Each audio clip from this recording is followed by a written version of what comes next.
ஆண்டவரும் இரட்சகருமாகிய இயேசு கிறிஸ்துவின் இனிய நாமத்தில் உங்கள் யாவருக்கும் அன்பின் வாழ்த்துக்களை தெரிவித்துக் கொள்கிறேன். அருமையான தேவ பிள்ளைகளே, புதிய நாள், புதிய நம்பிக்கை, new day, new hope daily devotion மூலமாய் இந்த நாளில் கூட உங்களை சந்திப்பில் நான் மிகுந்த மகிழ்ச்சி அடைகிறேன். அல்லேலூயா.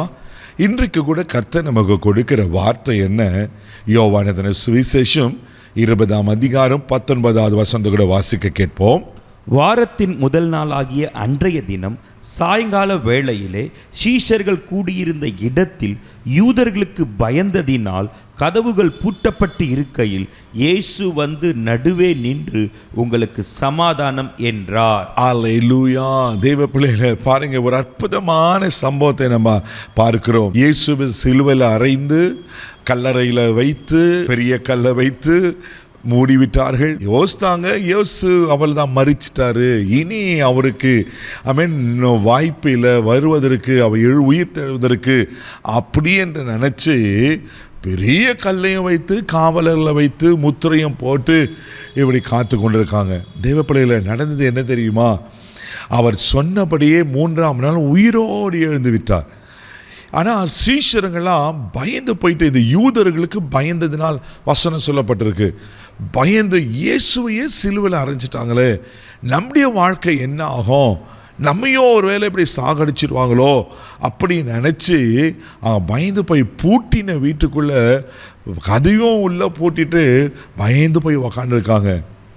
அப்போ தான் இயேசு உயிர்த்தெழுந்த ஆண்டவராய், அல்லேலூயா, மரணத்தை ஜெயித்தவராய், தேவ பிள்ளைகளை பயந்து நடுங்கி கலக்கத்தோடு உட்கார்ந்த தம்முடைய சீஷர் மத்தியில் பூட்டின வீட்டுக்குள்ளே வந்து நடு நிற்கிறார். நின்று அவங்கள பார்த்து சொல்கிறாரு, பயப்படாதீங்க. அல்லேலூயா. இயேசு அங்கே நடுவில் நின்னோடனே அவங்களுக்கெல்லாம் ஒரு பெரிய சந்தோஷம் உண்டாயிடுச்சான். 20வது வசனம் வாசிப்பீங்கன்னா, இயேசுவை கண்டு சந்தோஷப்பட்டார்கள் என்று சொல்லப்பட்டிருக்கு. ஆண்டவர் நேரத்தில் சொன்னார், பயப்படாதீங்க, உங்களுக்கு சமாதானம். அல்லேலூயா. தெய்வ பிள்ளைகளே, இங்கே வசனம் அழகாக சொல்லப்பட்டிருக்கு, இயேசு நடுவே வந்து நின்று உங்களுக்கு சமாதானம் என்று சொன்னார். இன்னைக்கு உங்களை பார்த்து ஆண்டவர் சொல்கிறாரு, உங்களுக்கு சமாதானம். தேவ பிள்ளைகளே, என்ன காரியத்தை கொடுத்து பயந்து போயிருக்கிறீங்க? இந்த மாதத்தை எப்படி கடப்பேன்?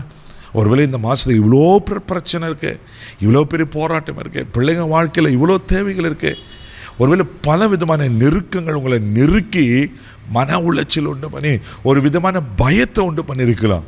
இன்றைக்கி ஆண்டவர் பட்சமாக நம்மளோட பேசுகிறாரு, பயப்படாதீங்க. ஏன் பயப்படுறீங்க? இங்கே சீஷர்கள் ஆண்டவரோடு கூட இருந்தவங்க, தெய்வ பிள்ளைகளை அநேக அற்புத அடையாளங்களை கண்கூடாய் பார்த்தவர்கள்.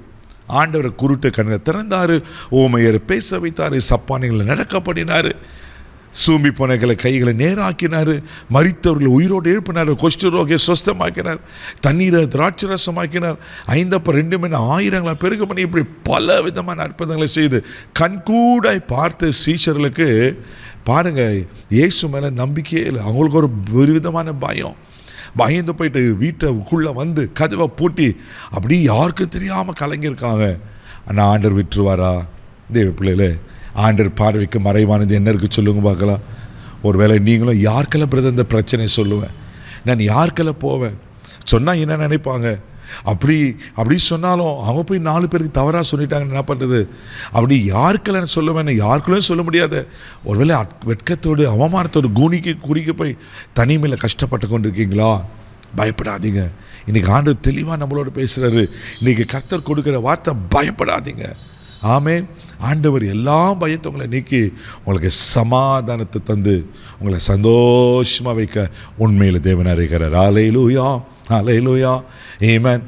பூட்டின வீட்டுக்குள்ளே நடுவே வந்து நிற்பாருன்னா, தேவ பிள்ளையில ஒருவேளை உங்களுக்கு சாதகமான சூழ்நிலை இல்லாமல் இருக்கலாம், அது வாய்ப்பே இல்லை பிரதர். No more chance. இனி நம்பிக்கை கிடையாது.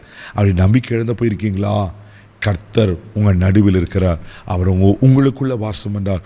உங்கள் வீட்டில் உங்களுக்கு அற்புதம் செய்வார். இதை நம்புங்க, நீங்களும் சந்தோஷம் அடைவீங்க. ஆண்டவர் உங்களுக்கு அற்புதம் செய்வார். கண்களை மூடி நம்ம ஜெபிக்கலாம். அன்பு தகப்பனே, உமக்கு நன்றி சொல்லி துதிக்கிறோம், ஸ்தோத்திரப்பா.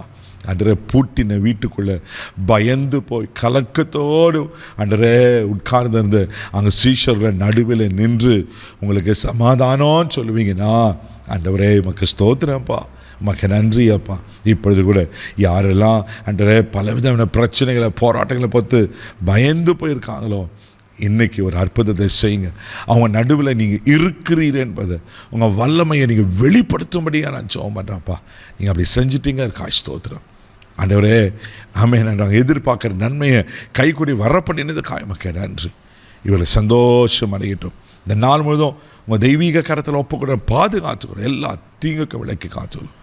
கிருபையில் கரத்தில் தாழ்த்தி ஒப்பு கொடுக்குறேன் இயேசுவின் மூலம் ஜெபம் கேளும் பிதாவே, ஆமென். அவர் உங்கள் நடுவில் இருக்கிறார். தைரியமாக போங்க. God bless you.